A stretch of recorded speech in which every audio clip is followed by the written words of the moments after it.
Welcome, everyone. At this point, you're likely aware that the SAT is going through some major changes. The current paper-based format will be changing to a computer adaptive model for international students in spring 2023 and for students in the US in spring 2024. Today, I'll explain how the test is changing, why these changes are being made, and what benefits you'll get out of them. With me by your side, you'll be ready to knock this one out of the park. What is the digital SAT? So, what exactly is the digital SAT?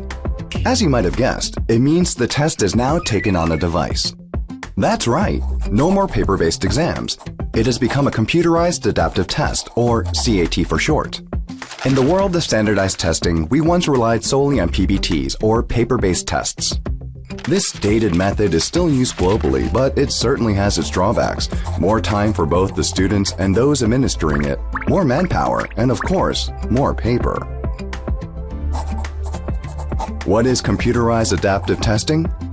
That's where 21st century technology comes into play.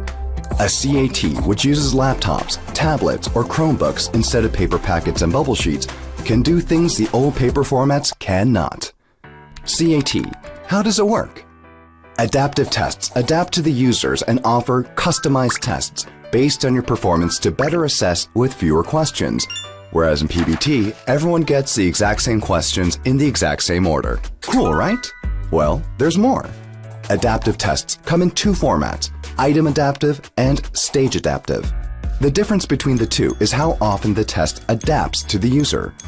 Item adaptive, as the name suggests, adapts every question, meaning that each student may get a complete different set of questions after the initial question. On the other hand, stage adaptive reflects the performance in each stage or a group of questions. The digital SAT is stage adaptive. Digital SAT will come in two stages. How you perform on the first stage determines what set of questions or module you get on the second stage. At the beginning of the test, everyone receives 3 modules. The module used in the first stage is a set of questions of medium difficulty that's the same for everyone. Based on how you do, you'll be given one of 2 remaining modules in the second stage, a lower difficulty module or a higher difficulty module. So in the end, you only go through 2 modules. Why are these changes made? The answer is simple: to make the test shorter, more secure, and so that students can receive their scores and reports faster, or simply to make students' lives easier. You'll be happy to hear that computerized adaptive tests require you to answer fewer questions. Great news, right? On the old paper SAT, you had to answer 52 reading questions, 44 writing questions, and 58 math questions, a total of 154 questions that took over 3 hours. The adaptive digital SAT test doesn't require as many questions since the test itself actively measures a student's skills, performance, and more. You'll only have to answer 54 reading and writing questions and 44 math questions, a total of 98 questions that take just 2 hours and 14 minutes. That's a whopping 56 fewer questions and 46 fewer minutes. Before, if your answer pattern was similar to someone near you, even by chance, or your score simply improved greatly compared to before, you could have been suspected of cheating and your score report would be delayed. Even worse, sometimes a whole group of students or an entire test date would be canceled due to suspected cheating. What a hassle! With the digital SAT, not only do students receive different sets of questions, only one is displayed at a time to make cheating more unlikely. With these changes, your results will be delivered in only 3 to 4 days as opposed to 3 to 4 weeks.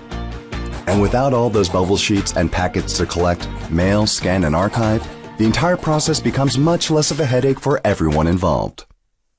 What has not changed? Despite the new digital SAT format, not everything has changed. First off, it still measures the same basic skills required for higher education, meaning that what you learned over the years is still relevant. The grading scale is still the same too. You're scored on a 400 to 1600 scale in 10-point intervals. Both the reading and writing and math sections are out of 800, with a total possible score of 1600. If you're worried about finding a new testing center, then don't be. The digital SAT is available at the same test centers as before, meaning all those nearby, convenient locations are still available. What does all this mean to you? There isn't much for you to adjust to meet the change from PPT to CAT. However, there are a few important notes to keep in mind. First, make sure to bring your own fully charged device. Though you can also request one from the College Board upon registration if you don't have one, it's always best to have your own if you can. Second, because your score report comes out in a few days, you may even have time for one more round before the college admission deadline. So, don't give up till the end. Lastly, along with the redesign, College Board will no longer provide question and answer service, or QAS, which students used to share between friends and use as practice tests, in addition to the 8 official practice tests from College Board. So, until College Board releases more practice sets and updates their question bank, students won't have much access to materials, respectively. All in all, whether you're just starting out or on your final lap, I've got you covered. I'll be with you at every stage throughout your journey. If you think this video is helpful, then join me in our next video, where I'll share sectional, subject, question-specific details, and insights of the digital SAT. Stay tuned. We'll crush this new digital SAT together.